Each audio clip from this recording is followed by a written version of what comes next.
Gym Dad Fitness. Before we dive in here, don't forget to hit that subscribe button, like the video as well, drop a comment, let me know your thoughts on this topic. This is a non-review topic, and I love to connect with my supporters, and just if you don't subscribe, still comment. Like, I love to just get other people's opinions as well. So don't be shy. Let me know your thoughts on this little topic we got going on here. But I got to go on a little rant here. I've seen not just recently, but over the years on social media, Reddit posts, shorts, Facebook posts, stories, and whatnot, about people blaming pre-workouts for their medical conditions and telling it, like, just going on rants on how they can't believe that they can sell these products. And it's like, I've even seen shorts about people claiming Mr. Hyde by Pro Subs, which you all know is a very mild intro level pre-workout. People claiming it's the most dangerous pre-workout in the world. And I think it's about time we stop blaming the pre-workouts. As a true fan of the pre, I'm tired of everyone pointing the fingers at the pre, and we need to take some little self-responsibility for what goes in our body. Got a quick little short story for you guys to explain to you how Gym Dad Fitness got on this topic, and why this one really irks me. So when I was about 20 years old, I picked up a pretty standard pre-workout. We all probably have used this one in the past. It was a Nano Vapor by Muscle Tech. Very mid-tier pre-workout, solid label, but nothing over the top. Suggested servings is like 2 to 3 scoops. 3 scoops was 390 milligrams. I think it said 3 scoops for advanced users. And of course, as a 20-year-old, I am an advanced user at the time, is what I'm thinking. And so it was a Sunday. It was the weekend before finals, so we call that dead week. And so dead week, we usually party pretty hard, like Friday, Saturday night. So I was coming off the weekend buzz, and woke up about noon that day, and was, we've all been there Sunday morning, laying in bed feeling like an absolute piece of ass, and got finals next week. And I'm like, okay, I'm obviously not going to be able to study right now, so what's one way to get my act together? And 20-year-old guys, we got to hit the damn gym right now. That's what we're going to do. So I'm just going to drink water at the gym. So no that's what I'm thinking in my head. So no hydration at all. I don't even know if I even got a meal in me. Might have drank a shake or something like that. But anyway, I decided to take 3 scoops of that pre-workout and, hit up the gym here. Then before I'm getting ready to leave, I see I just bought, it was another standard product, nothing crazy over the top, pretty mild diuretic pill. BSN, all big name brand there. They had a product called Hyper Shred. I think it's just called Shred now, or maybe Hyper Shred, I don't know, but it was a pill form at the time. And they had 2 to 3 pills a day. I think it was 190 milligrams of caffeine. At the time, I had used another diuretic supplement before. It's called Mega Shred. It was a brick and mortar store that I bought that one from, and that one I remember didn't have caffeine. And so in my drunken days, post-drinking mind, I'm like, Hyper Shreds, Mega Shreds, I'm pretty sure this one doesn't have caffeine. Not even thinking to take time to take a quick look at the label. So I pop off a couple of those. I think 2 of them is what I took. So 190 and 190.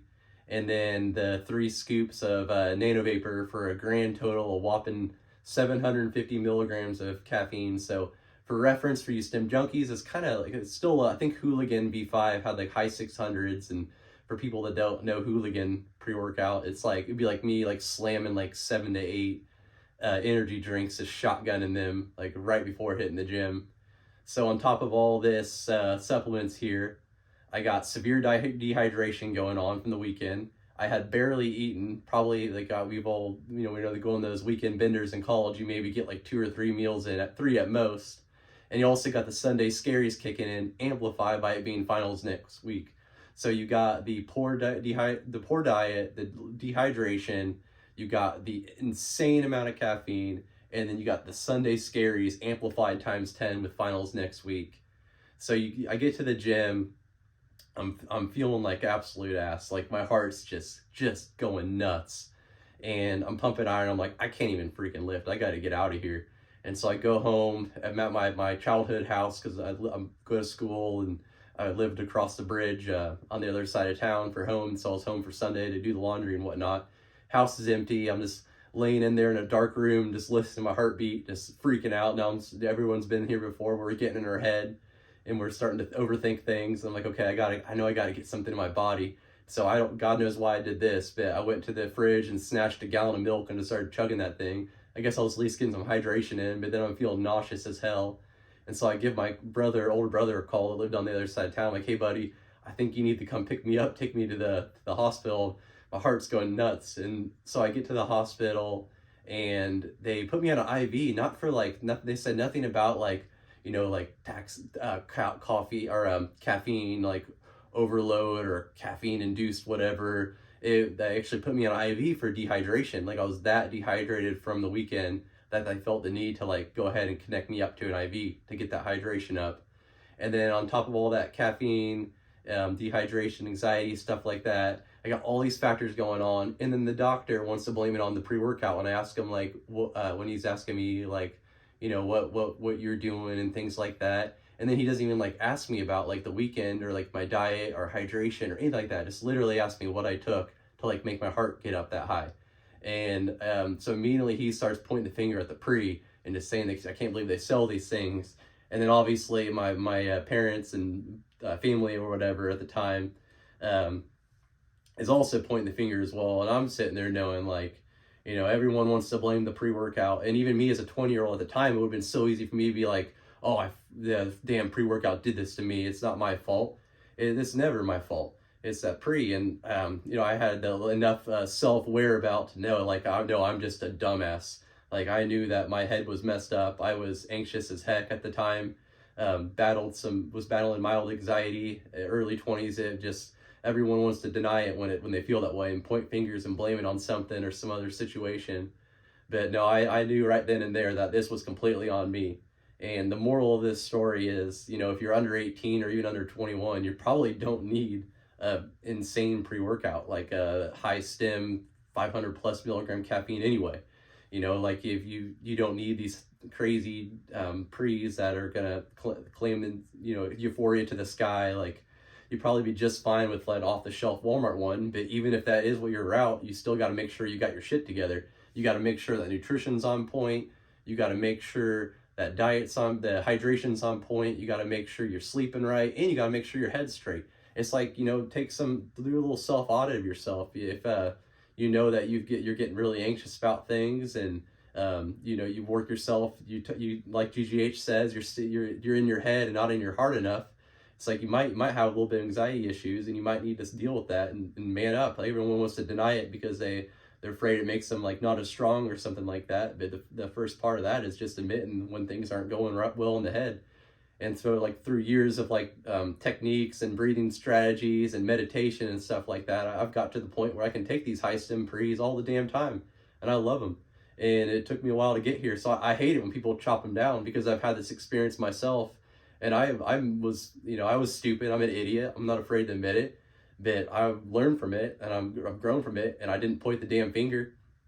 So when you're using these high stem pre's, you need to make sure you're gonna go about checking your life factors, like we mentioned, your hydration, your nutrition, things like that. It's like even those Walmart pre-workouts can be dangerous as hell if they're in the wrong hands and not used appropriately.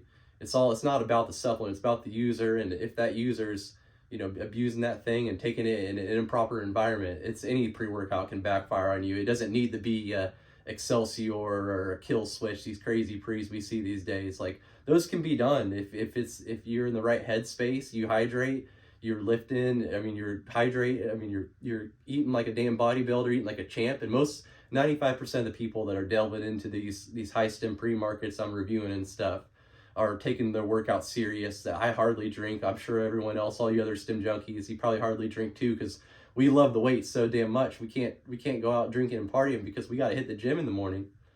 So, like I said, we got to take some responsibility. We got to stop blaming these pre-workouts for these bad experiences. Because I'm tired of people dragging some of these good names in the dust here. Like we gotta know like the proper doses. You gotta have some accountability for your own individual self and not be blaming it. Everyone wants to point the finger at someone else and say someone else is responsible for this. And we live in this day and era where it's like you get too drunk, you're like, no, I'm not an idiot, I was overserved.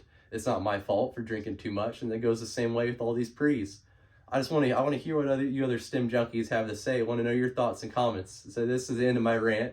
I've just over the past couple of years, I see these pre's, some of these ones I've fallen very fond of some of these prees, and people dragging their good names in the mud, saying that they're the most dangerous and that it was their fault they went to the hospital.